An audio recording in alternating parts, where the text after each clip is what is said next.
All right, Jake, and we are live. Missed a week there, but it's good to be back. Yeah, it's good to be back, Adam. Last week, I don't know if we missed much. I was looking back at the show plan of, episode 7, which is 2 weeks ago now.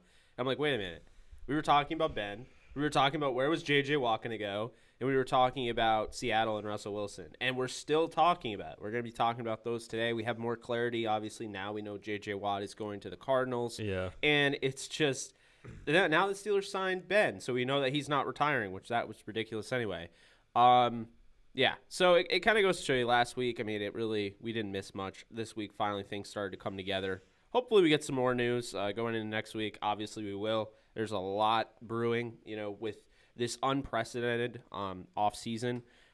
Just the fact of the matter is that COVID-19 has really done a number on their revenue streams. And so because of that, the cap number's down. You're not going to have as much cap this year. I had Steffi Smalls on my live stream earlier this week, and she basically said 1996. She kept drilling that into my head and everyone else who was watching, because in 1996, that was the last year, where there was a boatload of one-year contracts dealt out. So now I feel like we're kind of trending in that direction. Well, if you're good, you're going to be set up to get a guy, that wants something like that. We haven't seen it yet. But, I don't know what the plan's going to be. It's going to – I think – You think it is going to be a bunch of – Oh, I do. Yeah. I do. And I think that's obviously – I think that's why J.J. Watt signed immediately before free agency. I think he wanted to get that money.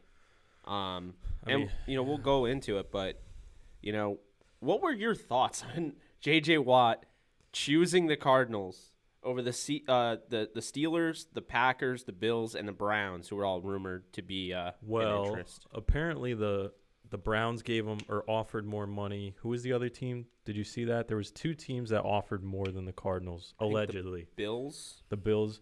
Yeah.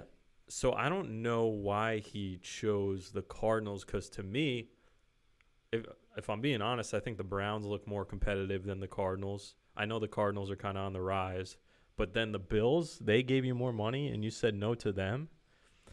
To me, it just kind of means like he wasn't all that serious about being like, the Super Bowl. I think he wants to go somewhere warm and nice and make some extra cash and Can't chill. fault him there. No, I know, but it's just funny that it is funny. The narrative was, I took him at his word at like, I want to go to a Super Bowl contender. So that's why I was like so gun-ho on like the Steelers, the Bills, Well, I and thought the Steelers were no-brainer, Super Bowl contender. They have stability. Their defense is great, and you get to play with your brothers. Yeah. Well, when I saw the first numbers come out for what he was already offered, people were offering him like 15, 16 was a report. I was like, no way the Steelers are in on that. I was like, that's it. Yeah, although, I mean, if the Ben thing happened earlier, who knows? But I doubt it, though. I mean, they have 2 really good free agents in Juju and, of course, Bud Dupree. So. Yeah, they would focus on them before going to JJ. I'm glad that, Kevin Colbert just stuck with what he does. You know what I mean? Like, he didn't go and try to be like Steve Keim, to me, is just, all over the place with the Cardinals. I mean, he's all over the place off the field, but we won't get into that. But, I mean, the Cardinals, to me, are just a team that they have a lot of talent, and they're young, but I just don't feel like they're there yet. So you sign Watt for 2 years. Maybe in his second year you make the playoffs. Maybe you make it in his first year. I don't see a Super Bowl contender until down the line. Right. And, this idea, I believed in Kyler Murray. Okay, if you believe in Kyler Murray, why didn't you sign a 4-year deal? Because you're not going to see a Super Bowl with Kyler Murray if you're only, but you don't know. Maybe the Cardinals weren't offering 4-year deals or something. True. Or like you said, he didn't want to commit that long with the cap and all that. Yeah, it was really weird. I mean, I guess I can only sum it up in one way. Everybody seems to want to go to the NFC West. It seems that way.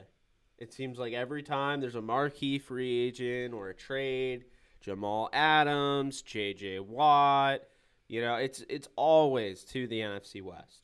So, I mean, I can't even say as a Rams fan, I mean, Jalen Ramsey, seems to always go there. So, looking at this, what are your thoughts on the overall fit for Watt himself? How do you think this works for him? I think it's fine. I don't think he's going to have some type of revitalization, though, No, I feel that. I think he'll be good, though. I mean, he's a good player. He's still got plenty of talent left in the tank. When you watch him, when he's healthy, he still was blowing guys up and making some plays. So he'll contribute. I'm just not. I don't think he's gonna revitalize his career, have like 15 sacks, take over. That kind of. I don't see that kind of situation happening. Yeah, I like him with Chandler Jones. I think that's a good fit. Yeah. But it's just a weird. I didn't expect it, so I was honestly shocked. I thought if he was going to go anywhere, it would be the Steelers. Then when news started coming out, I was like, he's going to go to the Bills, right? I mean, it seems like the obvious destination. And then the Browns became an option because you think about it with Olivier Vernon out the door, him and Garrett. I don't know. I was not expecting the Cardinals, and I'll say it. I think it was a mistake. I think it was a mistake on his part. I think it was a mistake on the Cardinals' part. But he is going to get paid. I think it was a mistake if we take what he really said at face value, which I just don't anymore because he went there. Enough. I think he's going to be happy. He's going to be like, yeah, I'm making good money. I'm warm. I'm chilling in Arizona. I'm cool. Like, I'm cool, bro. Yeah. So now looking at Pittsburgh, we already talked about it. I would agree with you. I don't think it's a missed opportunity for Pitt. I think they have bigger things, and better things to look for. Yeah. But Green Bay, Buffalo, Cleveland, is this a huge missed opportunity for them? I think the biggest missed opportunity was probably for Green Bay. I do too. Yeah. I think Yeah. I mean, they have the best quarterback not named Patrick Mahomes still, in my opinion. And we saw how important it is to have a pass rush and just have that interior in the trenches of your team filled out. And the Packers were definitely missing that. Like, so adding another kind of piece to that D line for them, I thought would have been really beneficial for them. Yeah, I think would have helped them in the run game for sure. Yeah. I mean, you have guys like Kenny Clark. Obviously, I love Kenny Clark. Zadarius Smith, who they're paying like another quarterback contract to. He's great. Preston Smith is potentially a cut candidate. They're in kind of a weird spot right now. I think that also kind of fell into it. They don't have a ton of cap, but right. You can find ways to manipulate that. They also have Dean Lowry. I like their defensive line. I just think if you add J.J. Watt, it takes it from being good to great. Probably, yeah. So, probably a safe bet. So I think, we hit on J.J. Watt enough here. 2 years, $31 million deal with the Cardinals. There's not really much else to say. We don't know a ton, because we haven't really seen free agency for what it is right now. Yeah. So moving on, I'm going to give you the floor because the Steelers signed Ben Roethlisberger to a 1-year deal. They already had him under contract, but they reworked his deal. And I think this is the start of – you might see this more often, especially in somewhat of an unprecedented season this year. With this, the Rams did it last year with Leonard Floyd's deal. So they signed him for 3 years, but it was only 1 year. The Steelers signed him for 1 year, but they signed him out to like 2025, and they're spreading the money around. Voidable years. So how do you look at everything? Just talk about this whole situation for me and your thoughts on it. I mean, I'm happy about it. You know that I still believe in Ben Roethlisberger. Mm-hmm. I think the running game and the offensive line is the biggest issue, as well as the offensive coordinator was not good. So I'm excited to see what he does with a guy like Matt Canada, who's younger and just kind of more – I feel like he's going to be more excited to build some creative stuff out. I mean, when you would watch Randy Fichtner on the sidelines, dude, it was so uninspiring. Like, he looked just like he didn't care he was there or unmotivated. It was just like this lack of energy. So I think Canada will definitely bring energy. And it's okay to get, like, if Ben and him clash a little bit, you fire them both up. I'm okay with that. Like, I think there's benefits to that than just, like, being buddy-buddy with the guy and, like, everything's perfect, it's fine. Like, you got to have that energy and fire in a football game. So I'm happy for it. I do think that it's potentially possible that if Ben has a good year and he feels good, they turn that voidable year like next year into a real year and pay him again. And they do that for however many years they want to do for those next 3 voidable years. Like, I could see that happening. I don't see people talking about it. People are saying it's going to be his last season, which, yeah, it could be. But I think there's also the potential for that to happen where he plays great because, oh, my God, he has at least an average running game and a decent offensive line, and his coordinator's not a complete numbskull. And they're like, you know what? why were we thinking like you should be gone? Yeah. Come on back another year and then keep going. You threw 500 yards in your last game of the year in the playoffs with an offensive coordinator that can't tie his own shoes. Mm-hmm. So I see potential for it to actually extend a little more than just this year. But no, I agree with you. I mean, I think it's a huge payout for Ben in a sense where he wanted to stay. He not monetary wise. I mean, he's still getting paid a lot of money. Let's not act like that's not a lot of money. But, he took a big pay cut. Yep. And it's a huge payout for him because he gets to remain the starting quarterback in the NFL. But he gets to remain the starting quarterback of the team that drafted him. Right. There's not many of that left. I mean, even Tom Brady's not with his original team. We saw it with Peyton Manning. We saw it with Drew Brees. All those Phillip Rivers. He's actually gonna, if he plays this year, knock on wood, he'll break the record for the most seasons played with your franchise, like your one team, your That's franchise impressive. team that drafted you. Yeah. Wow. Yeah. I mean, it's really, think about it. If you're talking about that older era of quarterbacks, it's him, it's Aaron Rodgers, and I think that's it. Well, Eli Manning is. Well, Eli Manning, no, because he was drafted by the Chargers. Right. Yeah. So technically, no. Yeah. So it's rare, and I think the thought on Ben's future is, look, I like the OC there. I like Canada. I'm honestly really interested to see how Anthony McFarland does now that he's with his old coach. Yeah. Because that's where he was at. That's where he exploded on the scene at Maryland. So I wonder how well that how much they use him. Yeah, I hope they use him. Yeah. But I mean, that defense isn't going to go away, and they're getting healthier. Obviously, if they get Bud back, I mean, that would be who huge. left the defense? If they could swing that somehow, that would be amazing. I also think that any other year, I was thinking about this the last time we spoke about it. What's his name? The defensive tackle who was drafted by the Jaguars. He finally hit his potential. Oh, Tyson Alualu. Yeah, Alu. We were talking about this, and you're like, I think he's gonna get paid. I'm like, I'm thinking about this. Any other year, you are absolutely right. I think he might return. I hope he does. He's been great. I mean, if he returns, who do they lose? Him and Bud. Who do they lose?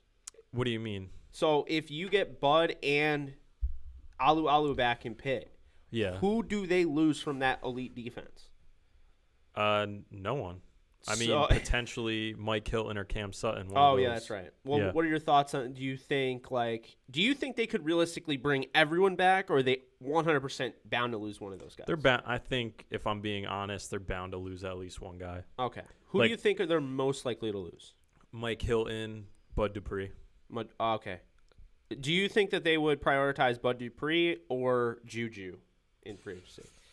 I think they would prioritize Juju just because Ben – I can't imagine that Ben went into those conversations with them and didn't agree to take a pay – like, nobody takes pay cuts. That's not a real thing.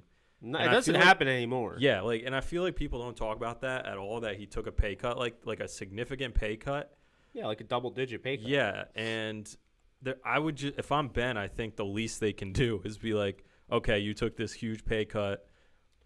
Let's at least bring back your favorite wide receiver. Like, you know what I mean? So I think just because of that, position-wise, obviously I think Bud is more important. But relationship dynamic-wise, I think they're going to lean towards trying to get Juju back. Now, if the Steelers can't bring Juju back and they miss out on Bud, so they still have that money, would you be opposed to them trying to fill that void with a Kenny Golladay or maybe even try and get Allen Robinson? I would honestly just rather them draft a guy at that point because they're good at it. That's a lot of money to just shell out. Exactly. Keep it for next year when you're going to have to break the bank for TJ Watt. It's like, think a little bit down the road. No, I feel that. And then say on the flip side of things, that money, do you look at a pass rusher? So say you lose Dupree, and you and I really, like Alex, I forget his name now. Highsmith. There you go. We like Alex Highsmith, and I mean, he can obviously replace Dupree. I don't think he'd be like as good right off the bat, but I think his ceiling, he could get up there. Yeah, I do too. Would you be opposed to them going after, if they lose Dupree and Juju, they still have that money to go after a guy like, say, Shaq Barrett or somebody like that to pair with TJ? No, because I think Shaq Barrett and Bud Dupree are probably going to earn very similar contracts. If anything, Bud will be cheaper because he tore his ACL, and Shaq Barrett's been better longer. Yeah. You know? No, I feel that. So I think if they miss, they kind of just take their gains and they move forward. Maybe fill in with a couple mid-tier guys, but nothing crazy. So what do you fully expect them to do with the $15 million that they just saved? Around $50 million they just saved. Probably just do the Steeler way, bring in a few mid-tier guys to just fill in some positions that we're going to lose. Like if we lose Mike Hilton, you're going to need to bring in at least a mid-tier nickelback to maybe cover that spot while you draft a guy who fills in later. Wonder if they grab Jason Verrett on a 1-year deal. Yeah, something like that. They're not. I just don't think they're going to turn around and use it to break the bank if they can't get Juju or Bud on it. You know. No, I feel that. Yeah. So now I want to talk about the NFC West, but I want to talk about one team in specific, the Seahawks, because I have no idea what on God's green earth they are doing. They have an all-world quarterback in the NFL in Russell Wilson. Guy, pinpoint accurate. He is the embodiment of today's league. I mean, you have to have a guy that's mobile. You have to have a guy that makes plays, through all sorts of adversity. A guy that no matter how bad the offensive line is, he keeps plays going. He can improvise. Yep. And that is Russell Wilson. But the problem is that Russell Wilson, I forget who put this out. I think it might have been Charles Robinson. I don't remember who did. But there was a quote out there I saw on Twitter. Russell Wilson wasn't happy by the lack of control he had of the offense. And then when he had it, Seattle saw his second half of the season and how poor it was, how he was turning the ball over, that they have basically relinquished that. Right. So he feels like he's an all-world quarterback. He's a top 10 quarterback all time. I think he said top 5. And Seattle's not giving him the respect. Now, here's the thing. But what does that mean? What respect is he not? Or, I mean, they paid him well. I feel like they've tried to give him weapons. They've been bad at doing it. He just wants more control of the offense, and they're like, no. But how do we know this? How do we know it's not Russell Wilson who's the bad guy? We don't. I feel like the Seahawks have been pretty good as an organization. I mean, they've had some hiccups, you could say, but I feel like overall they're pretty respected. Players like being there. No? Well, it all started when Russell Wilson in an interview was asked about like his situation, and he basically said he's tired of getting hit all the time, and he's hit more than anybody. So, he was saying that, and then apparently the Seahawks were furious. Didn't they just draft a first-round guard or something, or Jermaine Ifedi? They've got not recently, but like a couple years ago. No. Yeah, the problem is though, for every one of those picks, they seem to miss on. And I mean, we give him like all the credit to John Schneider, the GM, but I mean the fact of the matter is they haven't hit their picks. Like when did they ever hit a draft pick? Well, how's Rashad Penny doing? Horribly. Yeah, I remember that pick. Dude, do you remember me? I was just like, yes, like because I'm a Rams fan. Like I didn't like Rashad Penny. DK Metcalf they hit on. But yeah, Metcalf is like, do you really get credit for that, though? Why the hell was he still there? Yeah, I know. That was kind of like a gimme. No, I mean, I agree. There's not anyone that, like, stands out to me. There was that one pass rusher they drafted. They got Collier in the first round. I like him, but he's not hasn't been a first rounder. Do you remember the pass rusher that they drafted who was, like, a tweener? This was a while ago. Bruce Irvin. Yeah, I think that was him. He's old now. He's like 34. Is he really? Bro, I'm like going back to like 2008. But that, like, seriously, like those are the names that like stick out, like Rashad Penny, Jermaine Ifedi, Bruce Irvin. Like there's misses there, and it's like bad misses. There's a lot of misses there. So like, okay, so first off, they drafted Jordan Brooks in the first. Remember that? Yeah. They got Jordan. I liked Jordan Brooks. Yeah. You liked Jordan Brooks, but as like But in the first, third rounder, they got him in the first. I feel like they do that a lot. I feel like that's their thing. I know they're like, oh, he's a sleeper among the draft community. Let's get him in the first round so he's not a sleeper anymore. Like that's weird. It's bizarre. And like they've gotten guys like they got Ethan Pochik, I believe, and he hasn't really he finally got a chance to play a little bit. I like him. Yeah. I think it's really hard to evaluate Seattle's offense because they could have some good offensive linemen that are just playing on an overall horrible offensive line, Yeah, I don't know, man. They went out and got dude. Remember they traded for Dwayne Brown because they can't draft a left tackle. Yeah, dude. They can't find one. But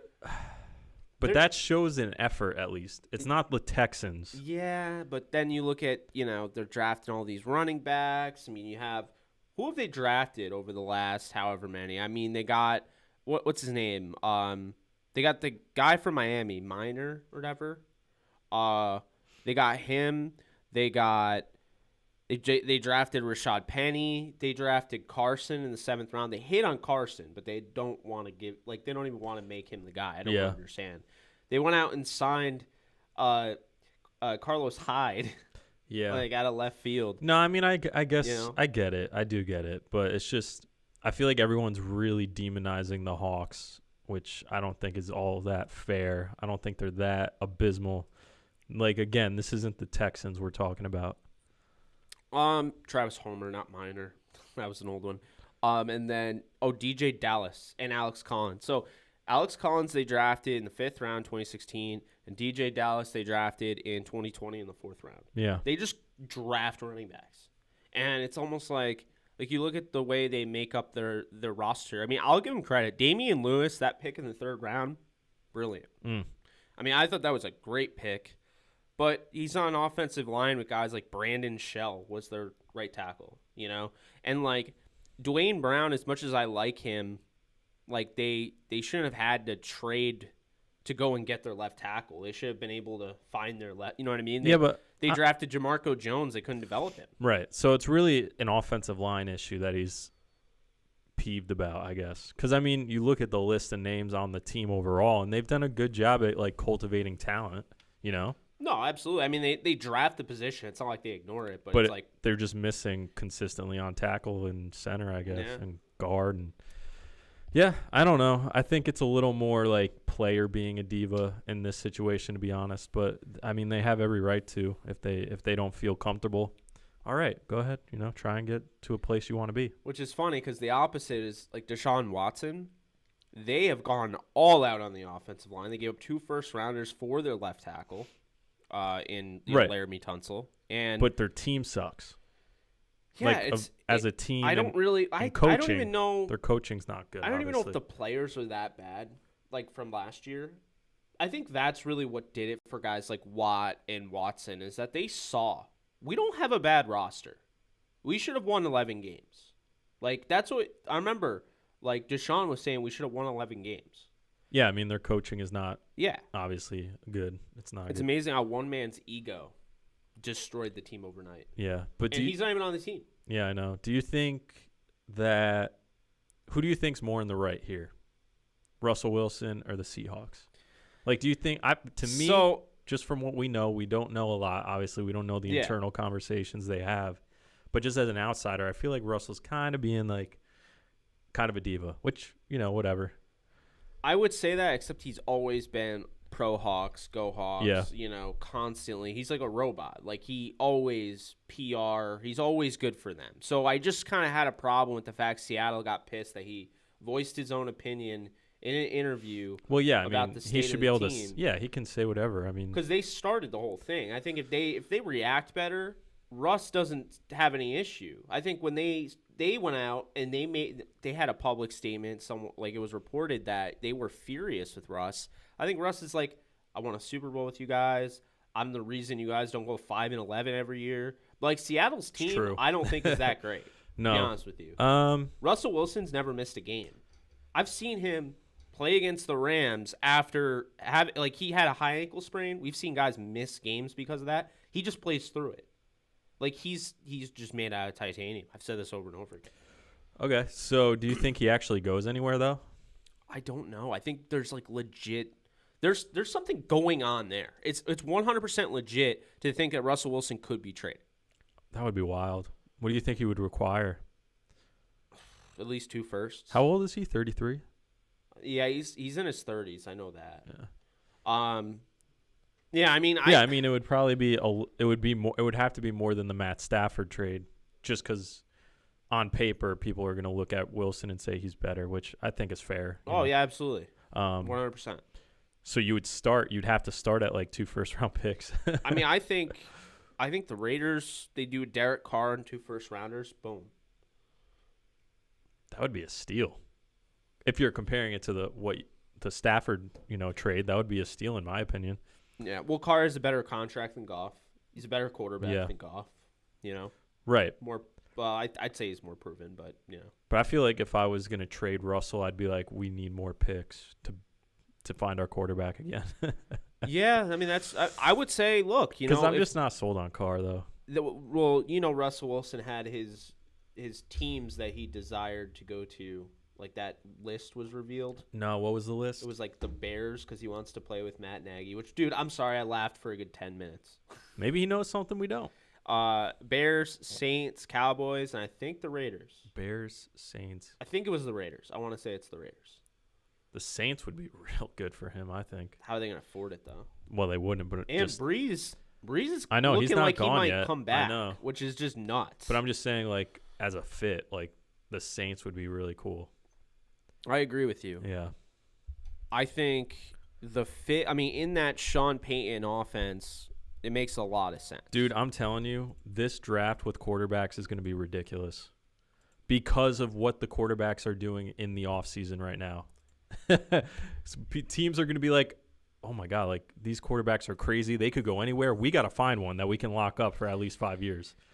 So I feel like there's going to be overdrafted quarterbacks. Yeah. I think there's going to be a run on quarterbacks. I think people are going to be trying to trade up for quarterbacks like we haven't seen in a minute. It's going to be really odd. Like, it's sad because at the beginning of it, I was still holding on to hope that like Trey Lance would be there, but that ain't happening at all.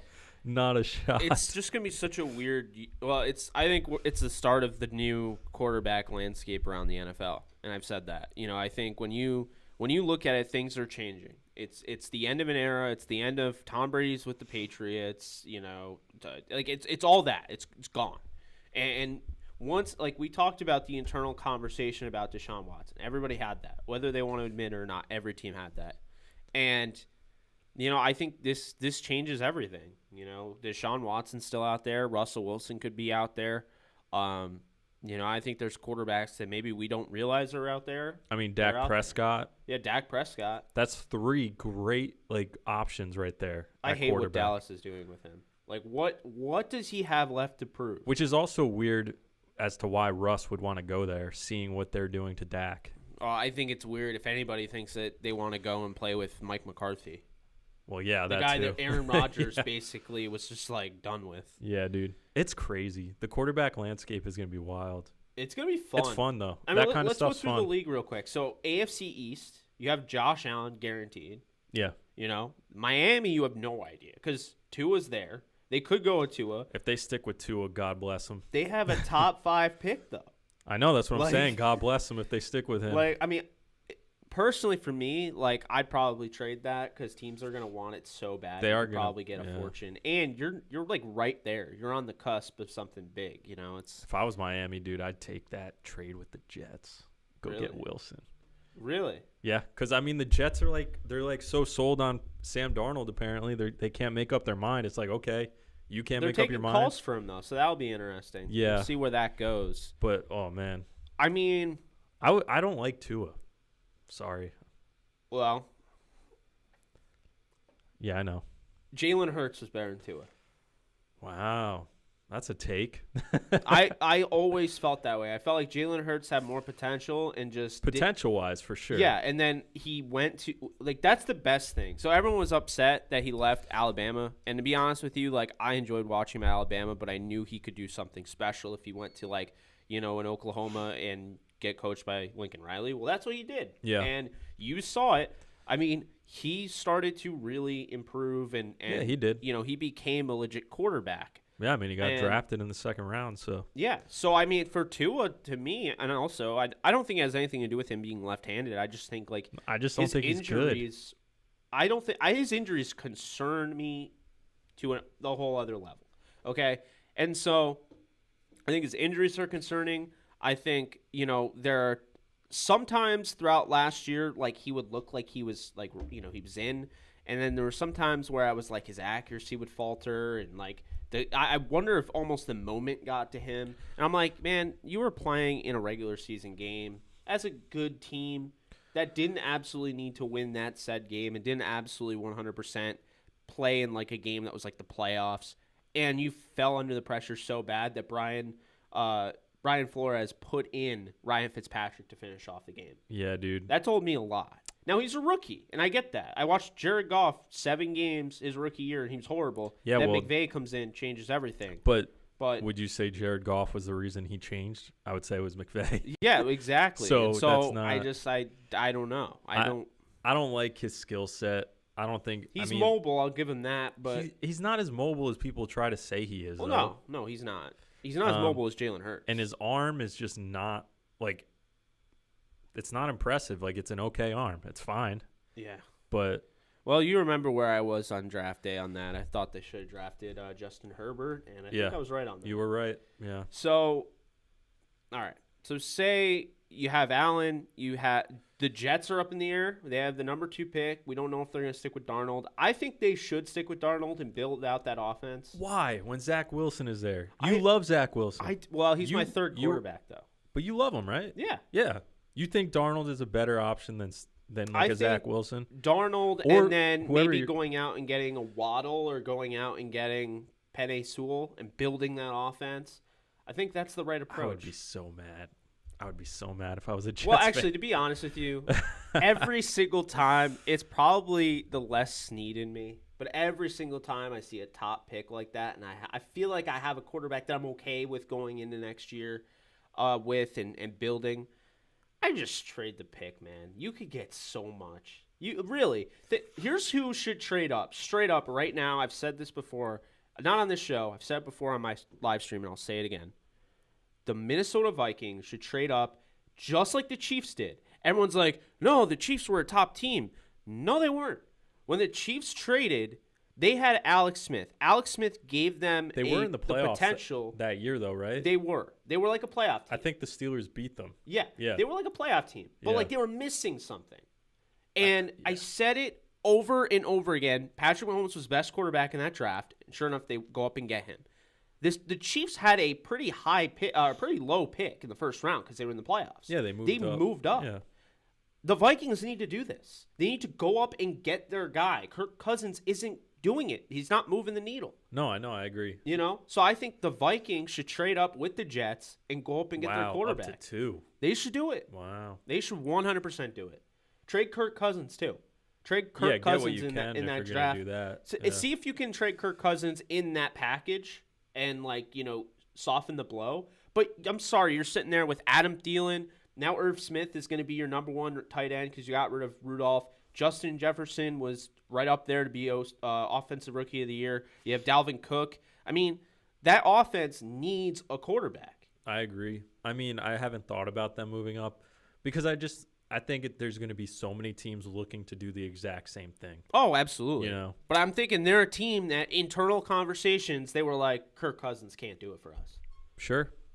I mean, yeah, I don't have any issue with the guy. I don't think he's good. You can win with him if you have the Rams defense last year, if you have a Steelers defense, if you have a Washington football team defense. Yeah, but why settle? The way I see it is if you can get a great quarterback and add him to your great team, do it. I just think Minnesota made a mistake. They shouldn't have paid him that much. They shouldn't have given him a fully guaranteed contract. And they could have stuck with Bradford or Keenum or Bridgewater and then had them as a bridge, drafted a guy, and they're just gone into that. Like, that's the problem, is that they stuck with this Kirk Cousins path, and it has brought them nowhere. Yep. I agree. The furthest they got in the playoffs, if you remember, was with Case Keenum. Yeah, I know. So, What's the all right, what's the next topic, though? Let's see. So that was off the Russell Wilson stuff. Yeah, so the Broncos are franchise tagging Pro Bowl safety Justin Simmons. I love this move. The safety class is good in the free agency, but it's not amazing, and he is one of the top guys. Him, John Johnson, Micah Hyde. We're going to get to Micah Hyde re-signing with the Bills in a sec. But what are your thoughts on this? I feel like, to me, Vic Fangio knows what he's doing. He is using Justin Simmons to be an all-purpose safety in the back end, and that's what he needs. He needed that with Eddie Jackson in Chicago. Now he has Justin Simmons. They're going to try to come to a long-term deal. This isn't to trade him. Yeah. But I feel like if you're looking at this free agency class, literally your best player, if he is going into free agency, tag him. Because I'm going to say this right now, compensatory picks are overrated. Getting a third rounder for a guy like Justin Simmons or a guy like John Johnson or a guy like Shaquille Barrett is just asinine to me. You 100% have to try and trade him and get another pick. Yeah, if you're not going to bring him back. I like Justin Simmons. I mean, during the seasons, people on Twitter always troll. The Broncos and Steelers fans are always trolling each other about who's better, Justin Simmons and like Micah Fitzpatrick. So I think Fitzpatrick's better, but I like Simmons. But my point is, I know he's a really good safety, so it makes sense to me. I mean, I would be happy if my team did that. Yeah, I just think they needed it. I mean, looking in the back end of their secondary at safety, you have Kareem Jackson, who's getting up there in age, P.J. Locke, Trey Marshall, Will Parks is going to be a free agent. So it's like Justin Simmons needed to come back. Yeah. They would have had to fill like 5 different holes at safety. Yeah, speaking of the Broncos, what pick do they have in this draft? Do you know? I believe it's top 10. They have a pretty high What do you think they do there? They're another team that, like, you add a quarterback, you're looking good. I haven't gotten off the luck train. You're still on Lock train yet. You're still on it? Yeah, I like Lock. All right. Fair. But I see what you're saying. Yeah. And I would do, like, I've seen people mock AJ or what's his name, Mac Jones too. I just no. To the Broncos? Yes. No, that would be dumb. That so wouldn't make any sense. If you're gonna do it, if you're replacing Drew Lock, it has to be with one of the top 3. I agree, or 4. With Fields. Right. I mean, I'll say this. Right? You look at the Broncos, they have some needs, but overall, this is why I keep saying don't just give up on Locke. They have guys coming back. I mean, their whole offense is coming back except for Dotson, Elijah Wilkinson. So you just look at right tackle. To be honest with you, if I'm looking at it, keep in mind, all of last year they didn't have Cortland Sutton. They didn't have Von Miller. Did they sit? They opted out, right? Of who? Were they injured or would they opt out for the COVID stuff? They both got injured. Oh, really? The Broncos had massive amount of injuries to start the season. People forgot about that. Yeah. And then I think with Drew Lock, this is my argument I'd make for him. He suffered a shoulder injury week 2. He tried to come back and was not the same. You could just tell. He just was off. So I think a full off season to prepare with guys like Sutton and, you added Hamler and you added Judy and you have, just the type of chemistry he was building, with the tight end out of Iowa, Noah Fant. And then they got his guy from Missouri, Albert O. Noah Fant was a monster, by the way. He played the Steelers, ate us up, torched us. He's going to be really good. And, I mean, hey, the offensive line as well. You have Garrett Bowles, Dalton Reisner, Lloyd Cushenberry, Graham Glasgow, and just, figure out what you're doing at right tackle. Natani Muti and Calvin Anderson. I think Anderson is a guy, UDFA. Big fan of his game, by the way, out of Texas. He went to the Jets. And then I believe he was with the Chargers. Now he's with the Broncos. They like him. He could fit in at right tackle. And then maybe draft a guy, build him up, and take over. But the Broncos are fine to me. I think they're fine. I felt they dealt with some out-of-left field injuries that normally just don't happen. You don't normally lose those caliber of guys that quickly and that many.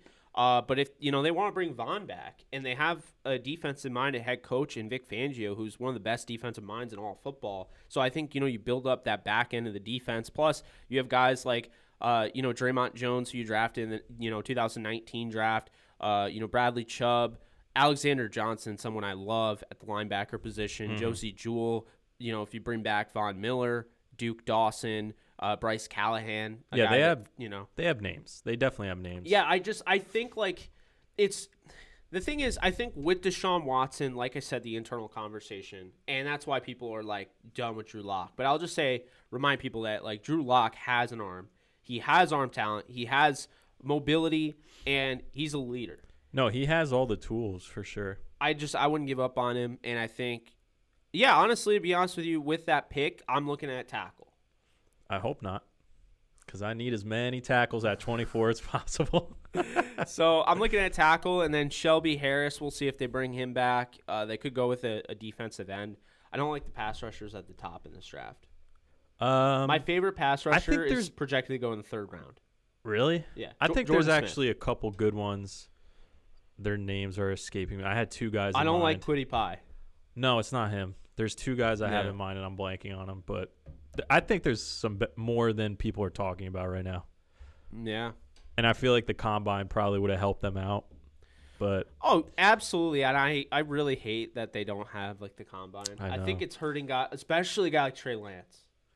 If he was able to go out there and do those field drills with everyone else and show everybody like he's on par, because he would have been the fastest quarterback easily. Well, maybe Justin Fields would have been faster, but no, he would have been. Trey Lance would have been faster, but I feels fast. I think the field drills though, with the when they're all throwing the same. No, I know. I think his athleticism and everything would have popped, and people would have been like, "Yeah, he's for real." But yeah, it sucks. It is gonna hurt a lot of prospects. Dude, and the receivers. There's a lot of prospects who, because of the combine, people say that's not true, not the case, but it is. Like, get drafted high or higher, or absolutely. Get drafted at all. So it sucks. It definitely does. No, I agree. And then Micah Hyde for the Bills, they had to make this. I mean, yeah. I'm going to say this right now.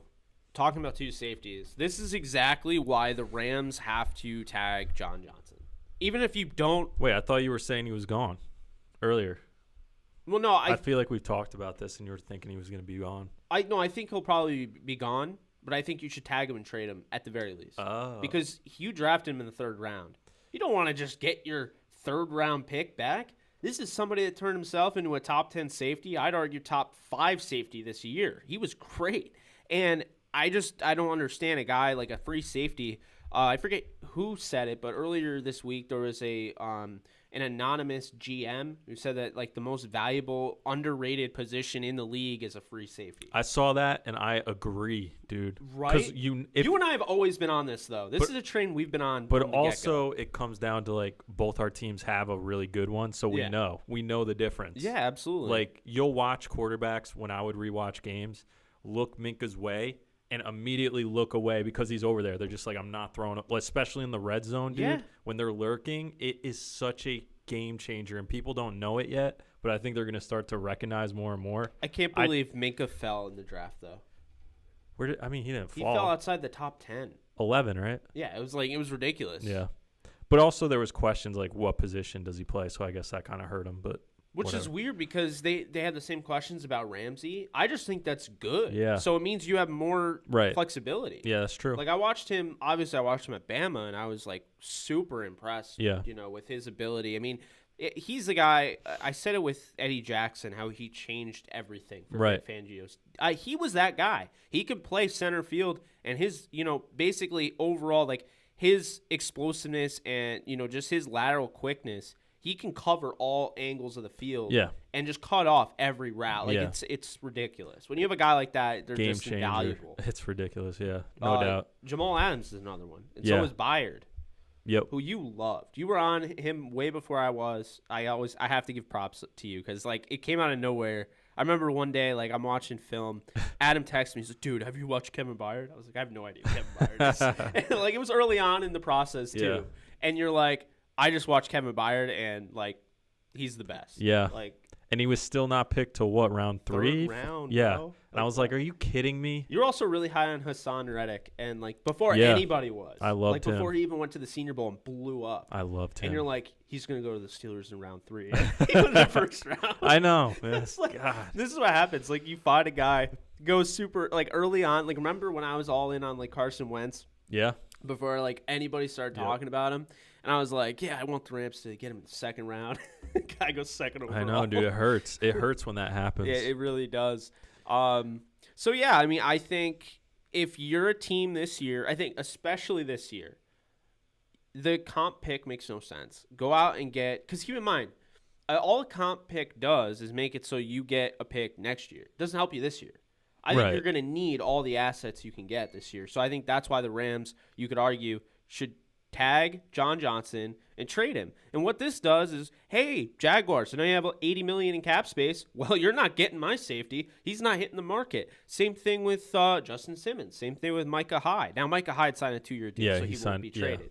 But you start to see these big names come off the board one by one, like it's a draft, and you're like, you start to worry, and you're like, well, we wanted him, like, Yeah, and you then know? they hold So, the power. It's yeah, a you power move. create this demand Yep. by buying up all of the PS5s. Yeah, dude. Yeah. And you create demand, and then people are willing to pay more. So I think if you could trade John Johnson for a second rounder, you do that. Oh, of course. Like, then you get another second. See, the Rams did this last year with Brandon Cooks. They were able to get Van Jefferson. I won't be surprised if they do it again. They've been talking about it. I think it's right now it's a debate whether it's John Johnson or it's Leonard Floyd or it's keeping one or the other. You know what I mean? I think right now they're going to tag John, and I think they probably trade him.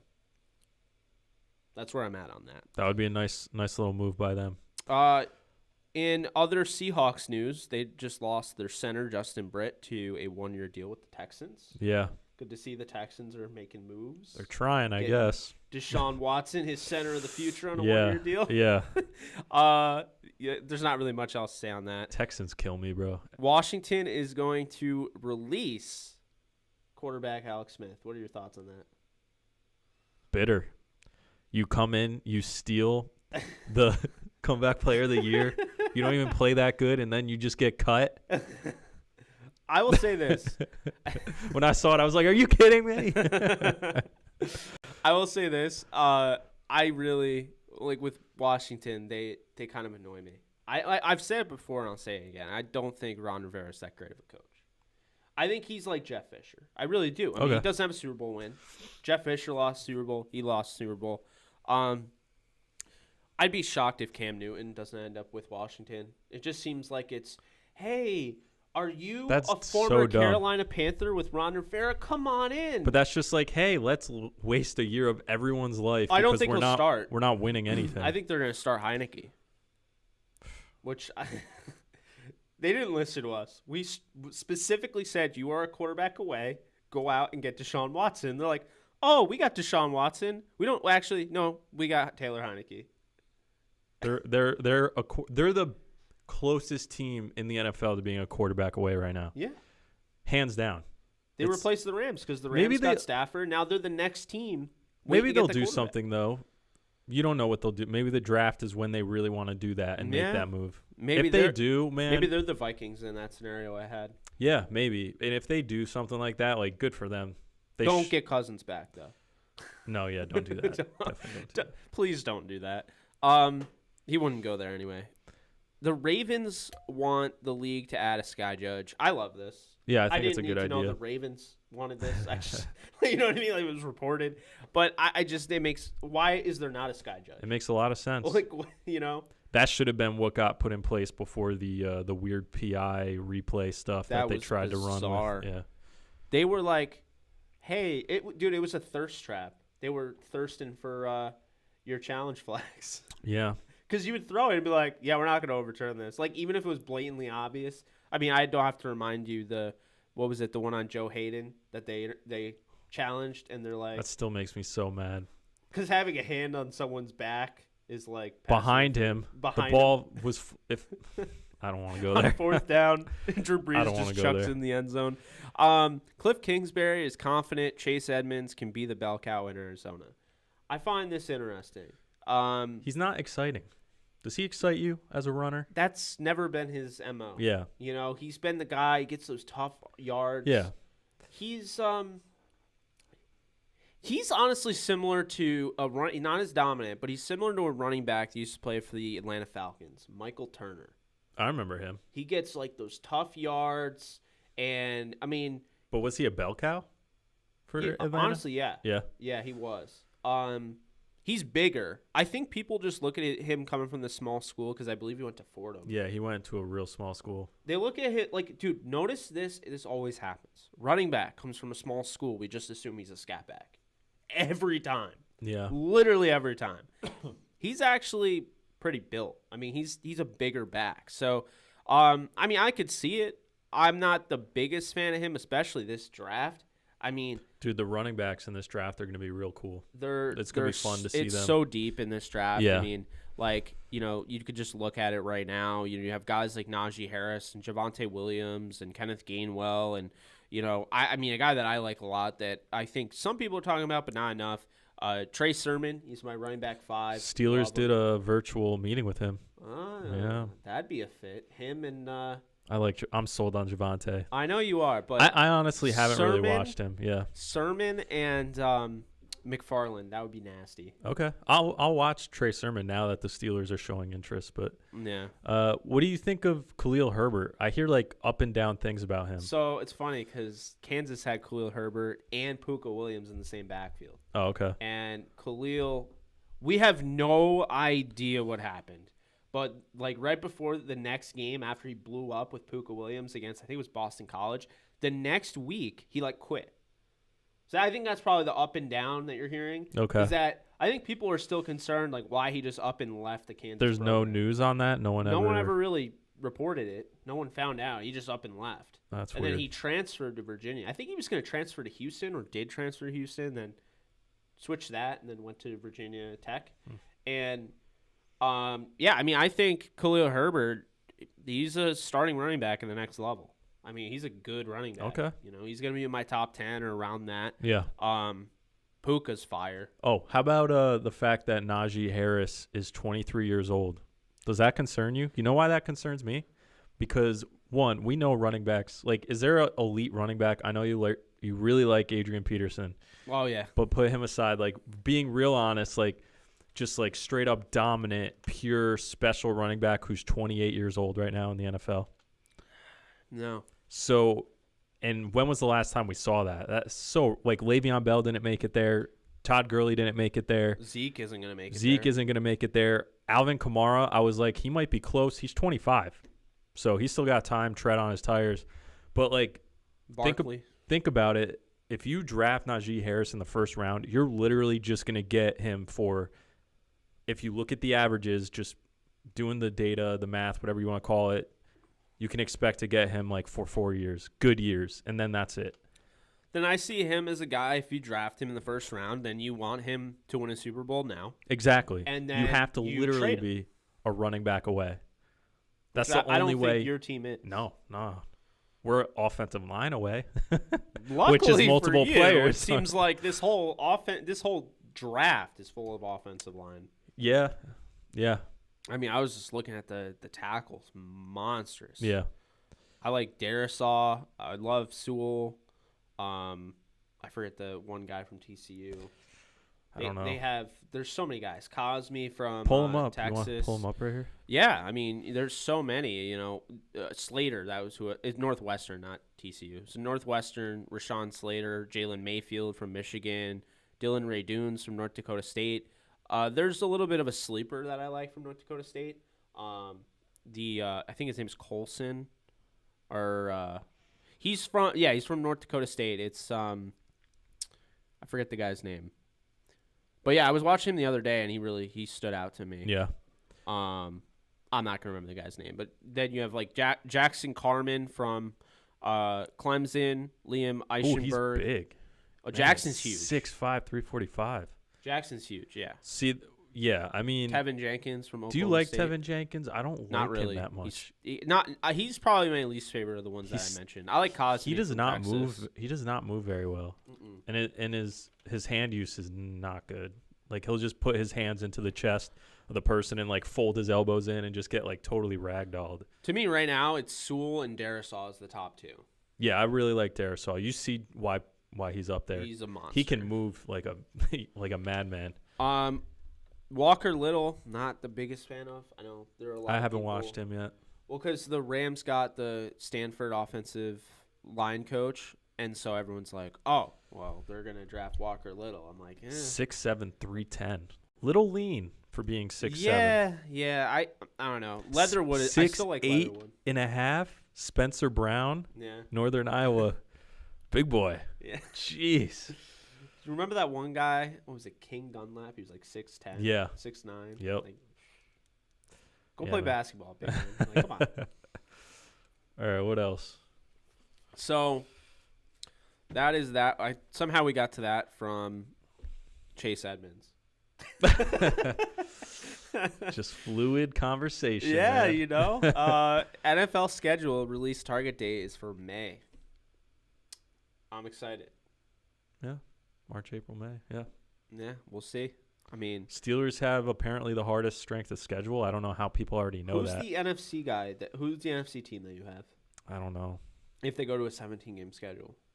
I have no idea. Because the Rams, they have the Ravens on the road. Oh, really? Yeah, like what a great, here you go. Yeah. Are you kidding me? Yeah. That's going to be a tough one. Yeah, it's going to be really tough.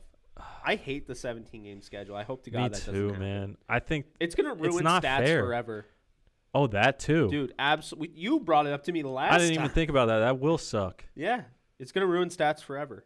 That will, because then everyone's going to outpass like Brady, Peyton Manning, Ben, Drew Brees. You guys didn't think that Jerry Rice's numbers could be passed? Well, now they can. We added another game. That's disappointing. If I'm Jerry Rice, I'm like, this is some BS. Yeah, that is some BS. Like, come on now. And also, I don't think it's fair, man. You're really going to make them do 17 games? That's crazy. That's tough. I also hate it because I know people hate on preseason, but preseason's how some of these guys make rosters. They put film up. It's So important. it's like, I love how we're basically, this is the NFL for you. We're discouraging player development. Yeah, I mean, pretty much. But from a marketing standpoint, I get that because they're just like, we want the stars now. We don't care who it is, how they get there. But if you're not a star, it doesn't matter. could I not make the argument that week 17, they're going to be sitting? Yeah, it'll probably become a lot more so normal. it's just going to be like for another teams to sit players. preseason game where all the backups play. Yeah, well, I mean, there's always going to be teams fighting though for Yeah. that playoff spot. I just think it's too much. 17 games is a lot. I will man. say this: the 17 playoffs made sense. It was annoying if you were the second seed and you didn't get a bye, but it makes sense because it encourages everybody to play their players all throughout the season. You're not sitting guys because that last game of the year now becomes something because now there's another team. Yeah. But Well, it's screwed. 17 games I can't get behind. I don't think That's it's too smart. much. I think it's too much. I think And then on top of that, if you're keeping the same number of playoffs, you're the second seed is still playing. It's so dumb. So you lose the flexibility and yeah. it's bad, man. I don't think it's fair, but Also, who cares, 10-7 right? is the ugliest record. That is an ugly record. Yeah. 7-10 is also really ugly too. Yeah. 1-16. Oh, 11-6. no, I think we're they're not all getting just into this. ugly. They're just hideous. Yeah. So the Lions cut cornerback Desmond Truefont. What are your thoughts on that? I don't know. Is he good still? He's good. Here's the thing. I'll say this. I feel like he is kind that of lost it. Desmond Truefont is a talented corner, but the biggest problem with Desmond Truefont is that he was like he's a square peg in a round hole. Like, I didn't understand why. Well, I do understand. He went there because of the money, but he wasn't a fit for that defense. I thought the fit was weird from the get-go. Thought he should have stayed with the Falcons. So I think he'll probably end up with the Falcons again or somebody like that, where he'll just realize, all right, that wasn't the best fit. Time to move on with that. Another one, the Raiders cut guard Gabe Jackson. I find this interesting for two reasons. One, I think the Raiders also interested in trading Trent Brown away. I think that they're potentially freeing up cap space for not Deshaun Watson, but maybe Russell Wilson. One. Two, both our teams But imagine could go and get a guard. And you honestly, you go out and get Gabe Jackson for cheap. It's just one less thing you could check off your box going into the draft. I agree. I've noticed a lot of linemen seem to be getting cut as part of these cap casualties, but that would kind of be weird for the Raiders to lose or get rid of two of their linemen and bring in Russell Wilson, who's the one complaining about a bad offensive line. I never said it had to make sense. Yes, right. Of course. Sometimes things just happen. You're like, So then the last thing on this other NFL news list, we have T.J. Hawkinson says every Lions player is rooting for Matthew Stafford to win a ring with the Rams in the locker room. Except one for guy. Jared Yeah. I saw that and I was just like, There's no way Jared Goff no way in hell is Jared rooting Goff for is rooting for Matthew Stafford. That is a load. But I'm sure he didn't mean it that way. So I don't know. What are your thoughts on that? Hearing that, like, I feel like the Lions are the first, and maybe I'm wrong. Correct me if I'm wrong. They feel like the first team that admits that they have no chance of winning a Super Bowl. I don't know. I think it's just the team members being like, we really liked Matt Stafford, and it shows he was a good leader there, a good person, and the team rallied behind him, so they're rooting for him. Yeah, that's a good way to put it. But I don't think it means they're like, okay, let's not play next year. Yeah, not quite. Yeah. I think Hawkinson is going to go off in fantasy, by the way. Wait, what? He's on the Lions. Yeah. Why? Because of Jared Goff? Oh, I think Goff is going to – because who does he have? I mean, right now, they're But if Matthew Stafford didn't make him go off, why would TJ why would Goff? Because I think that there were too many guys. Marvin Jones, he was throwing at Danny Amendola. He was throwing to Kenny Galladay when he was healthy. And Goff does like his tight ends. He loves his tight ends. So I'm wondering if Hawkinson, especially because he's been there since Goff got traded. Tyrell Williams also just got signed. That was a good signing. But I think Hawkinson's going to be Goff's go-to guy. I mean, he's good. I want to see him take off. Yeah, I really like him. So who's the better one between him and Fant? Because we were just talking about that. I had Hawk in the draft. Oh, that's I still feel like Hawk because of what he can do as a blocker. Yeah, I think like long-term wise, probably Hawkinson. But last year, Noah Fant was like, oh, man, he's freaking good. He really was showed tearing us up for real. Like I was like, this guy can't stop him. Yeah, there needs to be more productive tight ends in this league, though. It's getting bad. You think so? Oh, yeah. It's like... Well, you have Kelsey. You have... Well, with quarterbacks, think about it. You can name top 10 right off the bat. And sometimes you're like, oh, I forgot about this guy. Oh, I forgot about this guy. Tight ends, it's like, can you name a top 5 right now? Like that 100% you feel is the top 5? I mean, it's obviously going to be Kittle, then Kelsey. I'd say Waller. Yeah. Oh, yeah, Waller. Mark Andrews is up there. Yeah, but like, is he top 5? He's really good. Maybe. He's really good. And then... No, I mean, it's like Noah Fant. This position needs a Kyle Pitts, like, so badly. Like that star power. And then people are trying to push him to wide receiver. I'm like, there's too many wide receivers. No. Like, it's bad. Yeah. So, Hawkinson, you could argue, is even number 5. Like, it's that. I don't think he's there yet. He just hasn't earned it, but I think he's definitely got the potential. Like, bro, Gronk is probably in the top 7. Oh, God, that's gross. That's gross. I expected more from Ebron. We'll see if he stays another year and gets an opportunity. Yeah. I do think the offense held him back just based on. Oh, yeah. Absolutely. It held everyone back. Well, yeah. It literally held everyone back. Even the offensive line. Yeah. Oh, yeah. God. I hate him. Who? Fichtner. Me too, man. I hate him, man. Sports. Nobody likes him. I don't want. He's not getting signed. I don't want him to get hurt or anything. Like no, that. yeah. But, like, he's a nice guy. I hate him sports-wise. He's a nice guy. Nothing pisses me off more than when you see this talent and it's just like, oh, we have all this talent, let's not utilize them correctly. Oh, it's disgusting. Like, it's also like making Eddie Jackson a box safety. Yeah. Yep. That made me so When angry. you just misuse these players, it's disappointing. Oh, it's the worst. Yeah. I hate it. So now the NFL draft. So the rest of the show will be dedicated to the NFL draft, and you probably have to take an intermission. Yes, that's what I was going to say. Fine. Yes. So we'll dive into the NFL draft in like 5 minutes. We're just going to do an intermission because I got to go to the bathroom. Drop your comments, questions, and concerns below, and we will answer them as well. Yes.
Okay, and we are back. All right, so now the rest of this is going to be the NFL draft, and anybody's questions, comments, concerns, we will answer all sorts of stuff, interact with you guys. So, well, there's a lot to talk about the NFL, but now we move on to the NFL draft, and, just kind of a few players that, come to your mind, Adam, as you're watching through tape. Is there anybody this week or even last week that you watched and you're like, I need to tell the listeners about this? Yeah. Oh my God, who was it? It was one of the pass rushers. Then Zavin Collins. I keep watching him, even though I don't think that the Steelers are going to draft him. I just got enamored with him ever since I saw him mocked to them, and I looked into like his measurables and just what he did in the positions he played. I think he could potentially be one of the top like defensive players from this draft. Like, he is amazing, dude. Like, just the way he moves, and can you pull him up, like, his measurables, try and find it? I think he's like 6'5", like 270 or something crazy like that. 6'4", 260. 260. I mean, dude. And he moves like you could put him anywhere. You could put him as an edge rusher. He can rush. He defends the run great, and then you can just put him out at like inside linebacker, middle linebacker, whatever it is, and just let him fly around, and he will make plays for you. Like, he is awesome. I love him a lot. He carries his weight very well. Yeah. I will say that. Have you watched like a lot of him yet? Yes, I have. Yeah. I actually got into linebackers more this week. I think my favorite linebacker, like my top linebacker is Jeremiah Owusu-Koramoah from Notre Dame. I think he does a phenomenal job, has just a great feel for the game, great in coverage. There's going to be so many teams that want him. Think like Deion Jones, but like he's a better all-around player than Deion Jones. Yeah, I mean, his measurables right off the bat just remind you of like a Deion Jones. Yeah, like 6'2", 216. Yeah, he's not like huge, but like, he's fluid. He's a good mover. He's so fluid. Yeah. A very good mover, can go sideline to sideline. Micah Parsons didn't actually grade as a linebacker for me. I watched him, and I felt like his best trait to me is rushing the passer. So I think he should be an edge. Wow. Yeah. Okay. I've seen that. I've seen a lot of people saying he's an edge. I think he's an edge. I think he could play linebacker. But I mean, he's a lot like Clay Matthews to me, where like Clay Matthews played inside linebacker later on in his career. And honestly, it didn't do many services. Right. So I feel like he's an outside linebacker. What do you think of Dylan Moses? Love Moses. Oh, you do? I have him as number 2 linebacker. Yes. Really? Yes. I've been really high on him since like I watched him in high school. Like I watched like all of his stuff, so I've been following him for years. Yeah. And I feel like when people say that he's lost his athleticism since his torn ACL, I just can't disagree more. But doesn't it concern you? I'm pretty sure this was Moses. That was like he was talking about like retiring or not playing football. I didn't hear about that, but if you can find that for me, I mean, I don't know. Let me try and look it up. You can keep talking. I mean, if that's the case, then obviously we're going to retire early. I don't know if I draft him early, but yeah, I've seen Dylan Moses getting mocked in the 3rd round. If I'm a team that needs a linebacker in the 3rd round, I pull the trigger. I mean, he'd be great for them. Another guy to mention, Jamin Davis isn't getting enough talk. You know, our guy, Brett Coleman, did a video on Jamin Davis, and no, he's good. Jamin Davis? Jamin Davis is like, you know that kind of slender man look? Slender. You know, like an Edmonds, like an Edmonds brother. Edmonds or like Zach Cunningham. Right. Like, he is that. Like they grab you and you're not going, like they're making the tackle. They're annoying because they're so athletic. Yeah. They stick with you in coverage. They can shoot any gap. They disengage blockers very well. Dude, I mean, Kentucky's been churning out linebackers for the last like Davis, 5 years. I just want everyone and I don't get credit for this because Brett Coleman had like a top 5 players you need to watch or something like that. That's how I found Jamin Davis. So impressed with him. He is all over the field. He's going to be in my top 10, I think so. Yeah. And always around the ball. You know, he's always the guy. Like, you ever see like those guys that like Matt Milano is a guy that we've talked about here. Yep. He just always is around the football. Like the ball gets tipped in the air, it's always him coming down with it. Right. That's Davis because he's always in the right position. He moves extremely well laterally, great in coverage. He's somebody as well. I think the Steelers make sense for him, to be honest with you, because I know you have that linebacker that I always forget his name. Vince. Vince Williams. Yeah, Vince Williams. Well, he might be a cap casualty. That's what I was thinking. So Yeah. if he is, Jamin Davis comes in next to Devin Bush. You have your size, and then you have your speed. Mhm. And I think Davis would run like a maybe a late 4.5, early 4.6, which is good That's enough. plenty for good me. enough. Yeah. Concerning, I would say, is Chaz Surratt from UNC. Did you see what he ran? He ran a high 4.7. Oh, that's not good. So That's not mean, good. I won't. Especially for his size. Well, especially at a pro day too. Yeah, you're supposed to be favored there a little bit. So are we saying it was 4.87? Yeah, and you round exactly. it, So I'm a little concerned there. Garrett Wallow from TCU is a guy that piqued my interest a little bit. Nick Bolton. Nick Bolton. He's awesome. Nick Bolton kind of reminds me a little bit of Bush. Yeah, he does. He is like that. He's like that. He's a quick, missile. Yeah, exactly. That's really what he is. He's a missile. He's awesome. He's fun. Cameron McGrone takes the best angles in the entire draft. Really? I watched him repeatedly just stifle guys at the point of attack. Right when, those situations where you get the ball at the 1 yard line, pound it in. It's like, oh, it's easy. Cameron McGrone comes in. It ain't easy. So we're going to run a stretch run to the right. Cameron McGrone comes in, knows how to basically form his tackle in a way that he tackles the guy, keeps his momentum going forward, and doesn't allow him to stretch the ball. Right. He's so disciplined in that area. Dude. And I think he's a stud. See, I think there's a lot of good linebackers in this class. It's an underrated class. Yeah. When I went through it, I was like, McGrone's really good. Jabril Cox, he's somebody who's with North Dakota State. Thank God he transferred because he would have only played one game all year. Mm-hmm. Transfers to LSU. Man, he is a very, very talented. He's extremely athletic. Yeah. Going to be a guy that he also kind of plays similar to Deion Jones. It's, I mean, this is a good year for needing like those athletic linebackers, absolutely. man. I mean, Bolton is a little taller than Bush, but aside from that, I feel like they're kind of one and the same in that type of mold. We're going to call him JOK because I don't want to butcher Owusu Koromoa anymore. JOK, he is awesome. Zavin Collins is awesome. Zavin Collins, though, is like... Baron Browning is solid, and Pete Warner's kind of... I didn't like Pete Warner on film. But look at the measurables, and then look at Zavin Collins. Oh, I know. One of these things is not like the other. 260.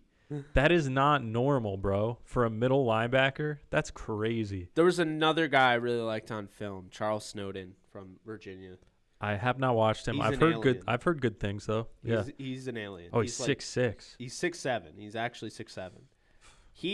So Charles Snowden is an interesting one. I think he's just going to be your chess piece on defense. He can play inside linebacker, but people will be like, he's 6'7", he's too tall. Whatever.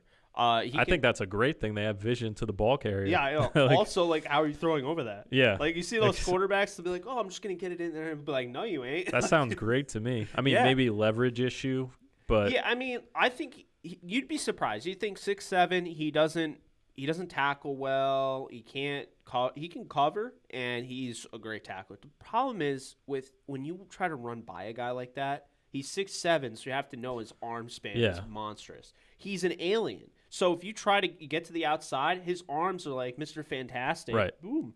He'll just grab you and you're done. Yep. And so I noticed that a lot on film. He's a guy, I had him going to the Rams in I think the 4th round in my mock draft. I mean, I love the guy. Senior, 6'6", 232. I mean, if he wants to be an edge, he can be an edge. If he wants to be, do it all guy, he can do it all, So I think the linebackers this week, if anything, you mentioned Zavin Collins, that kind of got started. I was really big in the linebackers this week, watching film on them. The edge defenders, I think, right now, those are the underwhelming Parsons position. might be my number 1 edge defender, and he didn't even play that position. Right. It just tells you how kind of underwhelming the edges are. Yeah, I mean, I think, first off, Miami, they have 3 guys that could all be in my top 5. I mean, you look at, I liked Quincy Roche. I told you that. But Gregory Rousseau, impressive. I like Gregory Rousseau. And Jalen Phillips as well for Miami. Like, they have 3 edge defenders that could go in their, like, the top 5 of edge. They all look like outside linebackers by the size, by the way, too. Which is what I prefer normally. Yeah. I don't know much about Azeez Ojulari. I've been hearing good things about him, so I need to watch him.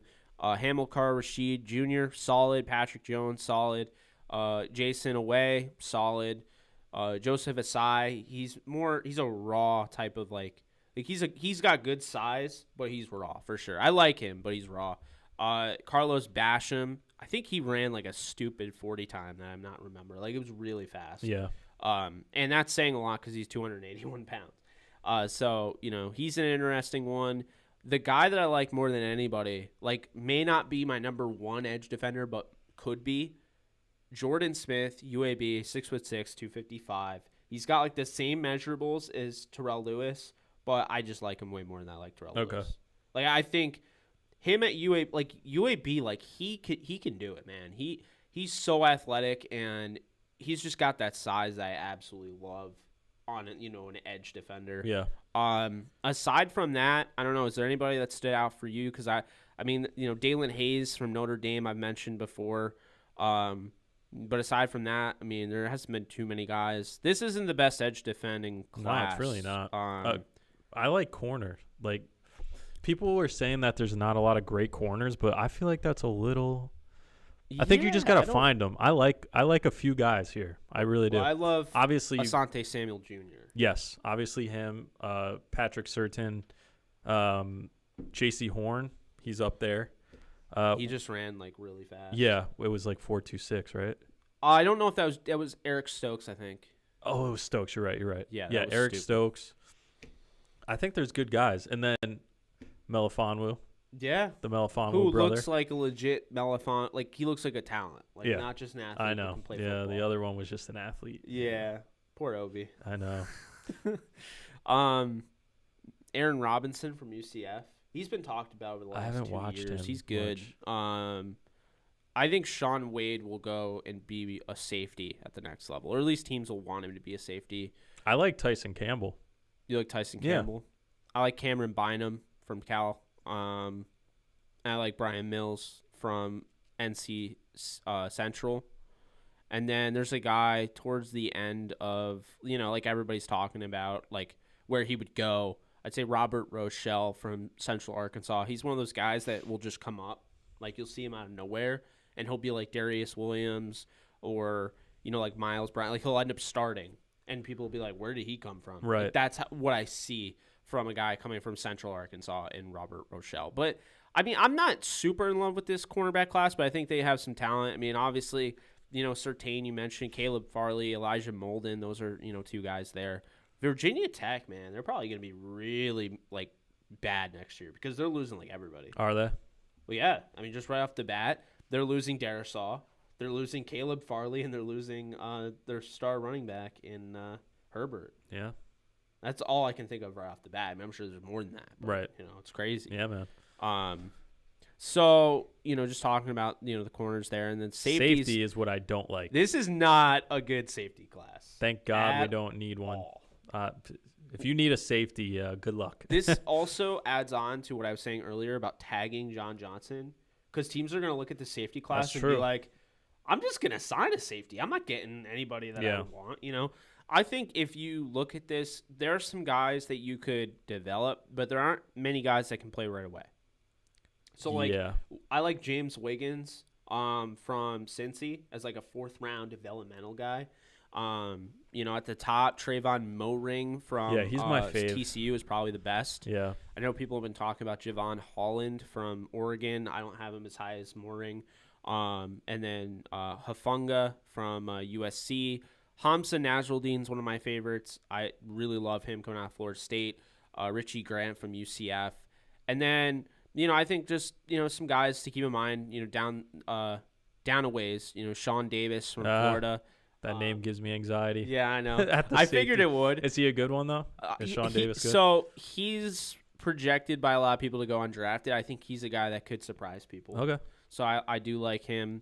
And Caden Stearns from Texas. But aside from that, it's tough, not, man. It's few and far between. It's like you're really going to have to – Honestly, I don't know how many safeties are going to get drafted. I don't look at this class and think like it's an over, a great class. But kind of going back, we were talking about sleepers or, guys that, need to keep in mind. And one of those guys that I will say is Felipe Franks. No. Donald Hammond III from Air Force. Who the heck is that? Is that a quarterback? He's my sleeper of this draft at quarterback. Where is he on this board? He's not on this board. He's not on any board. Yeah, that's a sleeper. All right, so he's dead in the water. This is a dead quarterback class aside from the top 4, and then you have guys, they could fit in there like Mac Jones. I know, Kyle Trask, people talk about. I think Hammond's going to be in my top 10. And I think it's pretty much, this is a guy, dual threat quarterback, played a triple option offense, so people will be like, no, hell no. When you're in a quarterback class like this, you have to look at guys more than you did before. So it's not like a very well-rounded class. So you have to find guys in different spaces. Yeah. And so I'll say with Donald Hammond, the guy can throw the deep ball.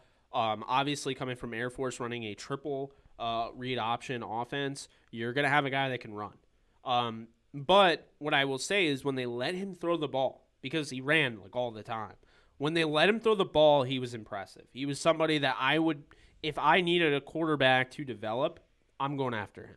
Because I don't have to spend a high pick. No one's talking about him. I can get him in the 7th round or UDFA. I have him in the top 10. And I know he'll be in the top 10 on my board for quarterbacks. So if you're looking for the sleeper quarterback, I mean, you've probably already heard of Davis Mills. He's going to be 5th for me on my board from Stanford. Wait, what? 5th quarterback overall? I love Davis Mills. That's ridiculous. I think the 49ers should get him and prosper. He'd be perfect for their offense. Do you like Kellen Mond at all? Mond will be in my top 10 based on like overall arm talent. I don't love Kellen Mond, but I thought he played a lot better than I expected him to at the Senior Bowl. Me too. Yeah. Yeah.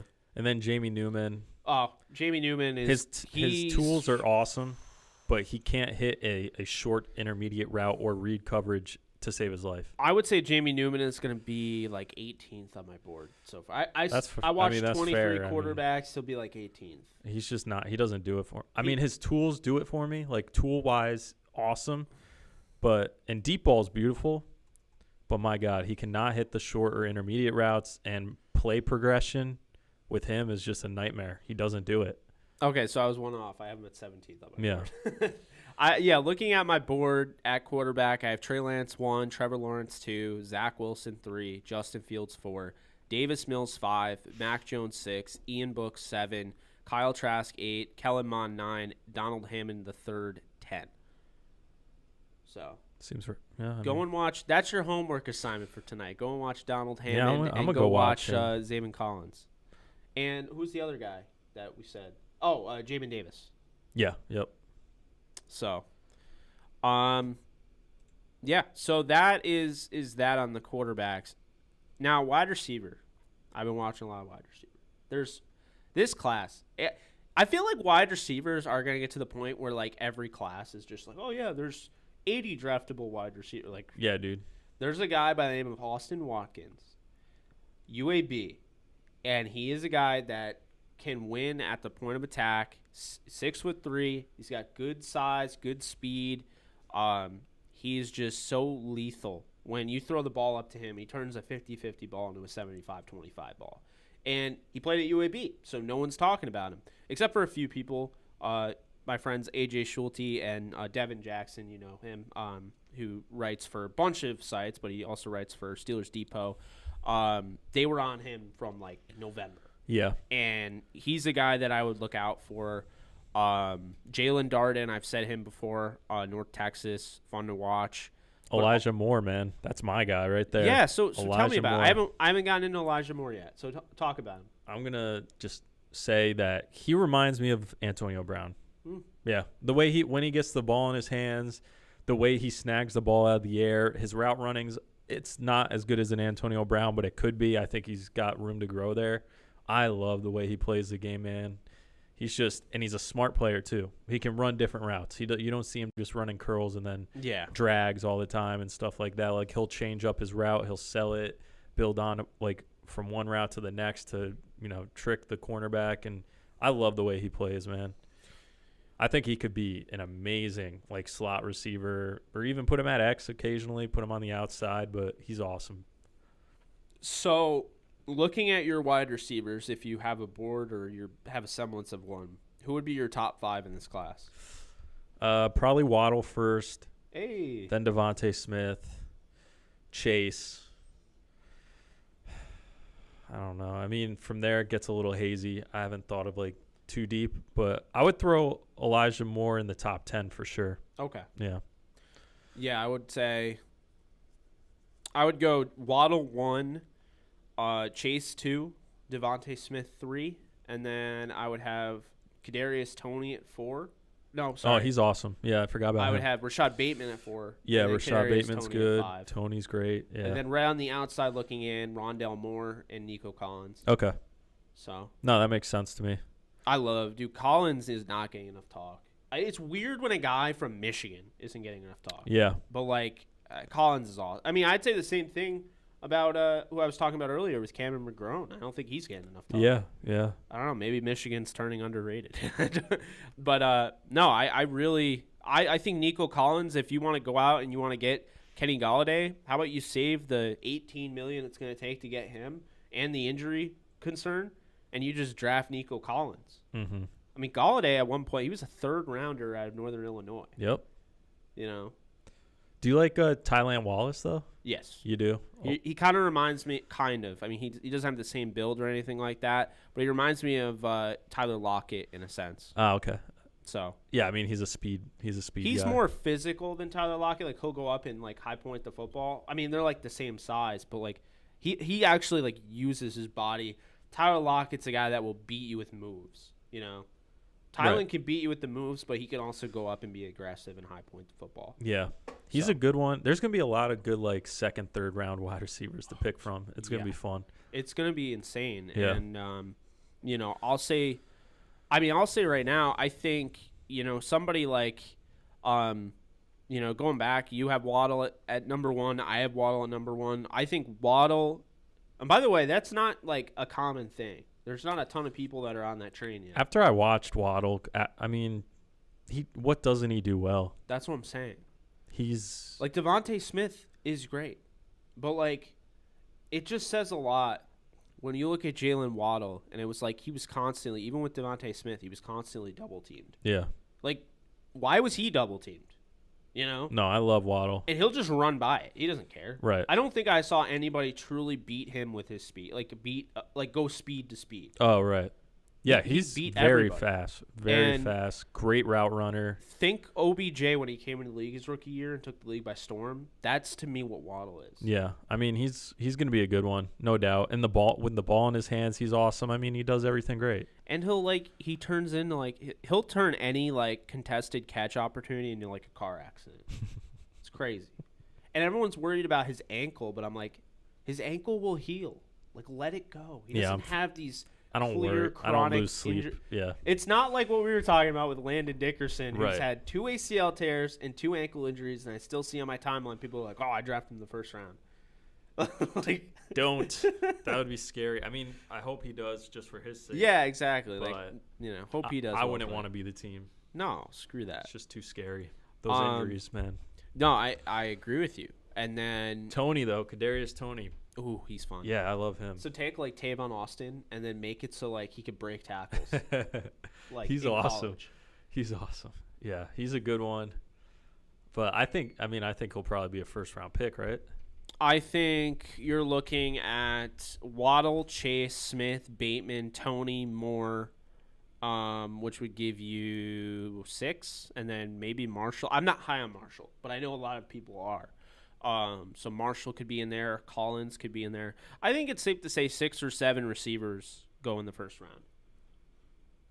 Yeah. It's funny. There were a lot of people saying Dwayne Eskridge out of Western Michigan, 5'9", 189. He was gonna be like this sleeper, like you can get in the 4th or 5th round. Now people are talking about him in like the early 2nd.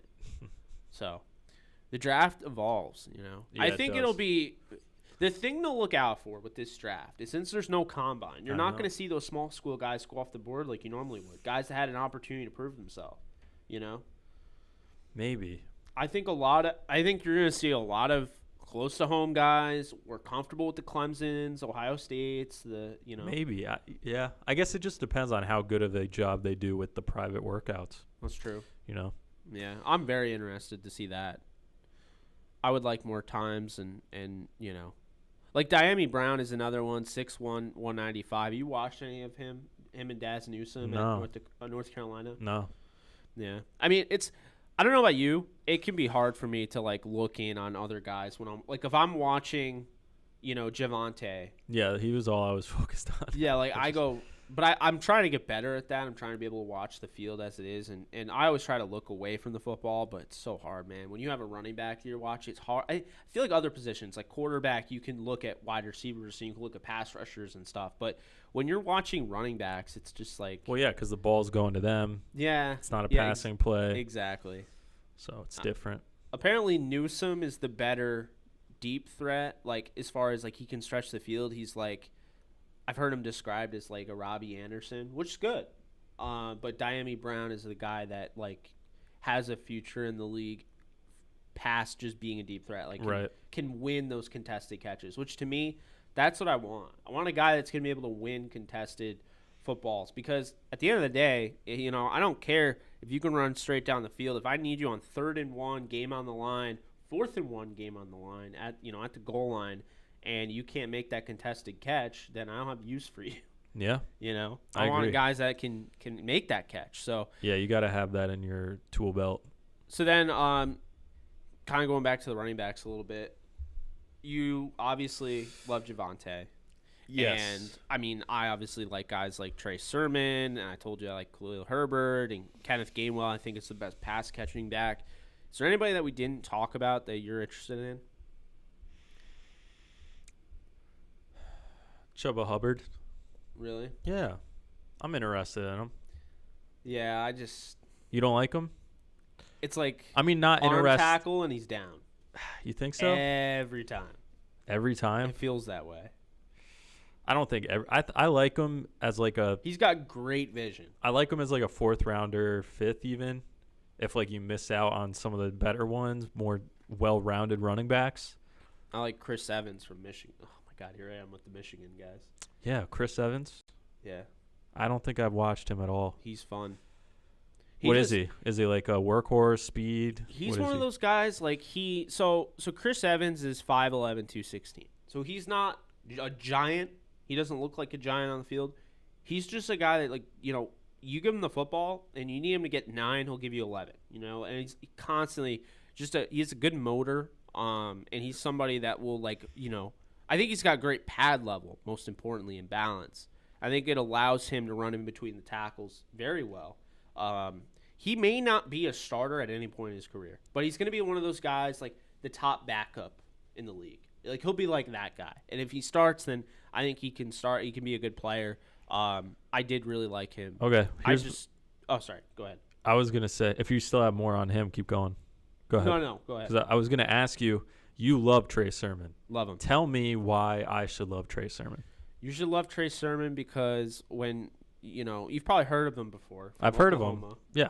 And he didn't really get an opportunity in Oklahoma to get into a rhythm because they had Kennedy Brooks, who actually stayed in college this year, and they had Ramondre Stevenson, who some people think is better. I would say he's not. I think Ramondre was good. The problem is you can't get into a rhythm.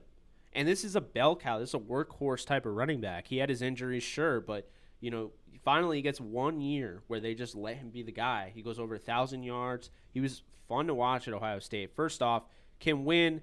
Right off the bat, he's going to break the first tackle. He's very strong. He's got that build. He's around 6 feet, 213. He looks kind of like Todd at times, Todd Gurley. So he's got the speed? When he gets out in the open field, it looks like Todd Gurley's running the football. So I don't know. He just really impresses me. I saw his work in the pass game and like what he could do in pass pro. Was he good in pass pro? Good in pass That's pro. That's a big one. Yeah. I don't know. He checks all the boxes as an NFL starter, and he doesn't need to be a superstar. But I think if you're getting a guy like Trey Sermon, you're getting him in the 3rd round, and he could be like – honestly, he could be kind of like, Ryan Matthews at his best moments. Mm-hmm. He could be a guy like that, What's his biggest weakness? His biggest – Why is he a 3rd rounder if he checks all the boxes? Because he needs a head of steam. he doesn't shoot like a rocket. It takes some time to develop like his speed, and then as he continues his movement and his strides, he's a long strider as well. You can see it. It's like so small area quickness is a weakness. Yes, which obviously hurts as a running back. So, yeah, of course, but you can work your way around that too. And I think he's got it all to be a starter for a long time in the NFL. Okay. So where do you have him overall, running back wise? 5th. Okay. The short area burst doesn't bother me. What's your list right now for running backs? I'll pull it up. Let's see. So right now, my running backs, I've only looked at 14 in depth. And my running backs, Najee Harris 1, Javonte Williams 2, Travis Etienne 3, Kenneth Gainwell 4, Trey Sermon 5, Kylan Hill 6, Jamar Jefferson 7, Michael Carter 8, Puka Williams 9, Khalil Herbert 10, Ramondre Stevenson 11, Chris Evans 12, Jared Patterson you got 13, Chuba Hubbard all the way at the Hubbard bottom. 14. Yeah, I mean, Chuba, he has great vision, but man, as soon as That's what I like gets about on him. he just You think so? I gotta go back and pay more attention to how his first contacts went. I told you last time, Jarrett Patterson, if you're looking for the next Corey Clement, he's literally Corey Clement. Yeah. It's hilarious. That has that upright style you can't stand. Oh, it's terrible. It leaves you just... Chris Evans, I have at 12, though. Like, I like him. Um, Ramondre Stevenson, he runs kind of like Marshawn Lynch, but, like, towards the end of his career. Like, he lumbers, but, like, they don't bring him down. Like, I like him, but, like, I don't love him. So, Najee Harris... So I see you have Najee Harris 1, Javonte Williams 2. Does the age thing I brought up at all change that perspective at all? You're not concerned because Javonte Williams is going to be 21 on not draft day exactly, but by then. It's a good question. It just, to me, I don't look at it like that. Javonte Williams, I think you'd get 7 years out of. Najee Harris, I think you get 4 or 5. Because when I look at like the production, for instance, or like for instance, Patrick Mahomes, I felt like was the best quarterback coming out, but I also felt like he had the highest upside. Upside to me doesn't really have to do with age. It just means to me when they finally get to their top potential. No, I agree. Yeah. How good are they? Sure. And so I feel like when Najee gets to his, the top of his game, he's going to be a little bit better than Javonte. But I kind of have him 1A, 1B. I agree with that. I do think, honestly, if I'm being honest, that's not redundant. Honestly, if I'm being honest. I think Najee Harris is probably better than Javonte Williams, but putting the whole package together, I think Javonte Williams just is a little bit more maybe well-rounded, and like I said, longevity factor matters to me. I think Javonte's better off than Najee, though, and here's why. Because I feel like Najee is going to be – I think he's going to be the consensus top back.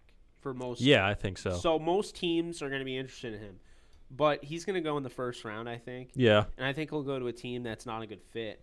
And so because Javonte will kind of slide in the second, I think he's more likely to go to a better team. Sure.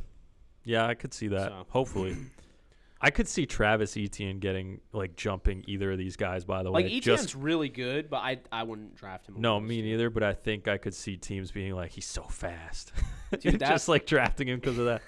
Look at how fast he is. But, Gainwell's faster, so I don't understand that. Yeah, but, he was on Clemson and all, I know. But. And Gainwell, I think, will be an interesting one because he actually sat out this season.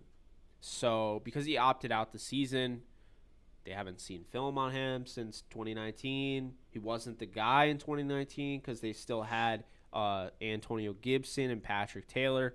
So I find that very interesting, and we'll see where he goes. Trey Sermon, he's awesome. I don't think that teams love him as much as I do, though. I haven't watched him, so I'm going to have to go watch him. Kylan Hill is another one. He was supposed to come out last year, decided to go back to college, Mississippi State. I like him. Jamar Jefferson, if you're looking for the guy with the best vision in the entire draft, it's probably Jamar Jefferson. Okay. And the thing I like about Jefferson, so everything that you like about Hubbard is in Jefferson, but he's bigger. So, Jefferson has a bigger body. He runs through arm tackles with ease. He can hit that next level. When he gets to the second level, he can hit that next gear. Michael Carter I like. And I might honestly drop him below Puka. I think Puka's more explosive. But I think Michael Carter's good. But Puka's also, 20 pounds lighter? Yeah. So. I like Carter. Khalil Herbert, I think, is just a very well-rounded next-level plug-and-play running back. Yeah. So there are guys that I've watched, but I haven't really put a grade on. Shane Simpson from Virginia is a sleeper of mine. He also came on our show. I really like him. He was at Towson, and he transferred to Virginia. So, yeah, I really like him. And he took over as the starter there. And then there's another guy I really liked. Stevie Scott from Indiana was interesting to me. And then Brendan Knox from Marshall. If you're looking for the best pass protector out of everybody, he was one of my favorites. I don't know if he's the best, Brendan Knox, and I'm not done watching him, but I was really impressed with him in pass pro. Yeah, I mean, it's a good stable of running backs in this class.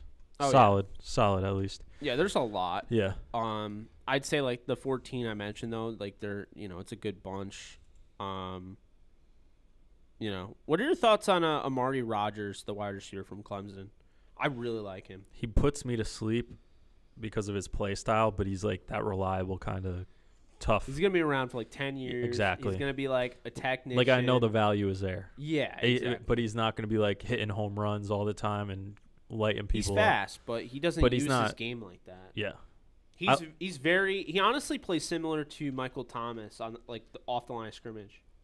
The way he uses footwork and everything. I think Elijah does the same thing. I haven't seen a lot of Elijah Moore. Yeah. Yeah, he's awesome. I like Amari Rodgers though. Yeah.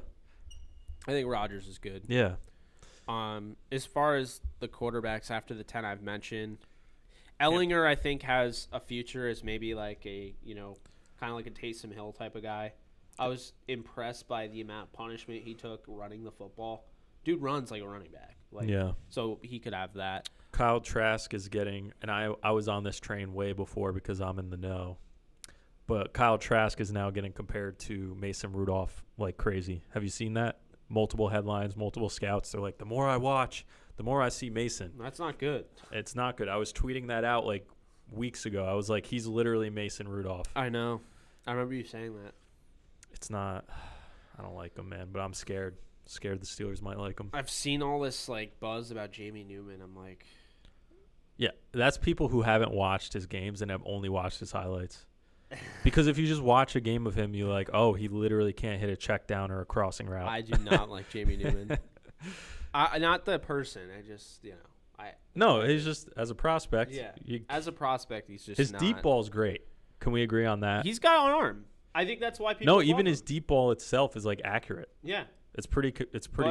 Can he make the throws in between? And no, I don't. No, not at all. He literally can't. It's weird.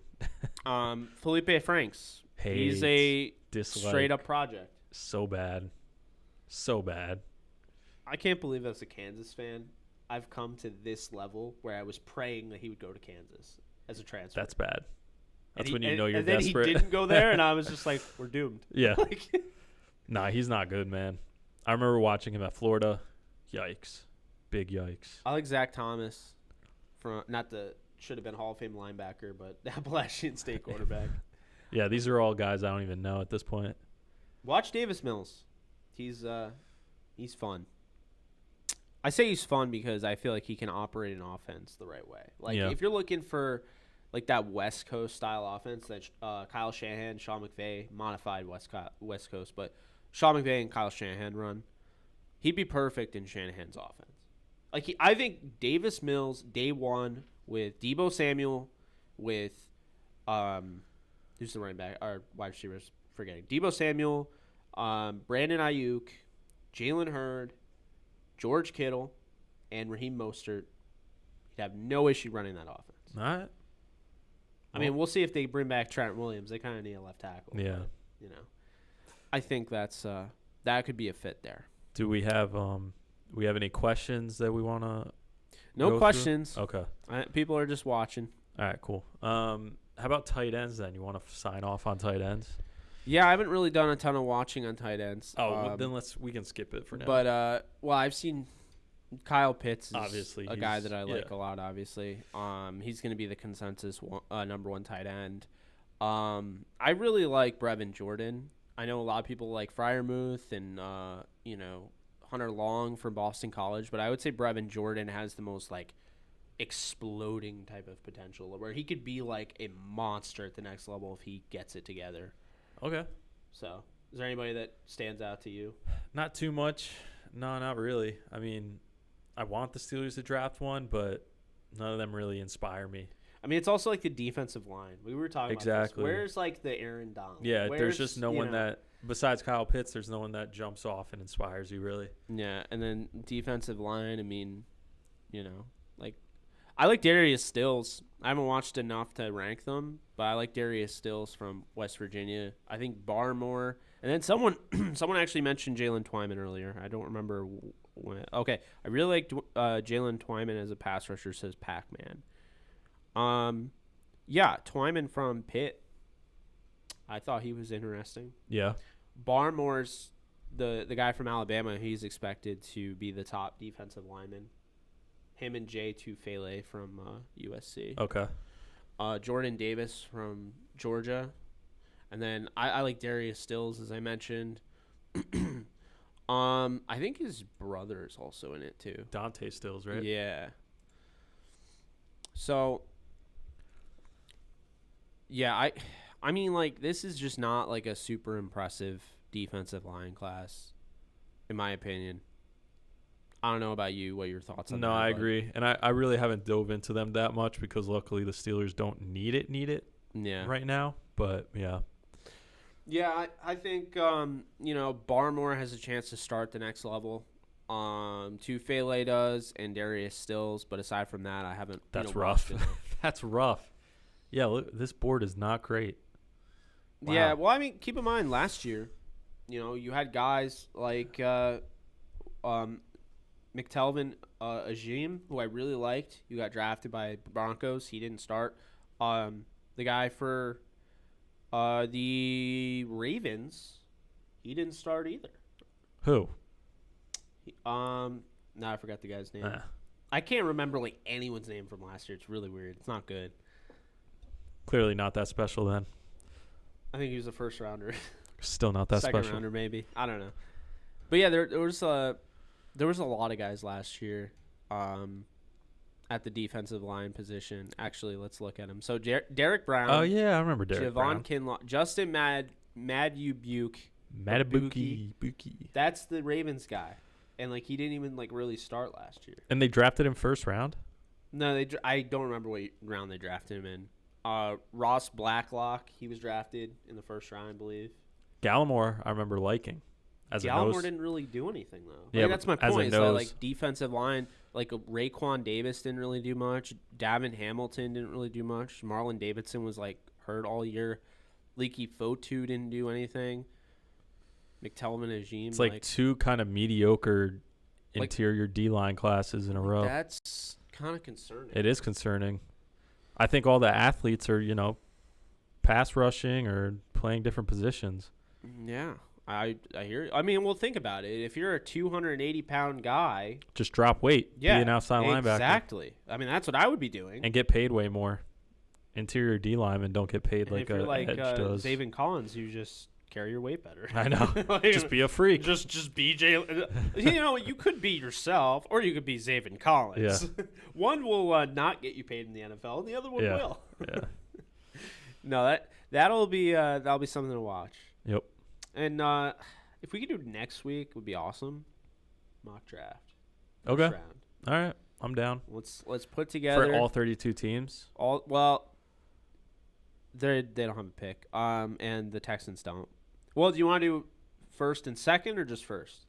We can do first and second. I don't care. Let's do first and We're second. We're going to do it on the show. We're going to do it on the show. Okay. Do it live. All right. Yeah, let's do that. So we'll do a live first and second round mock draft next week. We got about 9 minutes left, but we're probably going to sign off a little early since you guys we burned through the topics pretty quick today. Yeah. We're going to have so much next week now I think about it. Because if you think about it, free agency coming up. Yeah. So it's going to be a pretty loaded show. Yeah, man. We might go over 2 hours next week. We're not doing it this week. So that's going to do it. If you like it, be sure to subscribe to it or share it with somebody. That's always nice. If you like something, go tell somebody about it. Yeah, that helps. But helps a lot. I'm JkBogen. He is Adam Grego. And we're signing off until next Saturday. You guys take care and enjoy.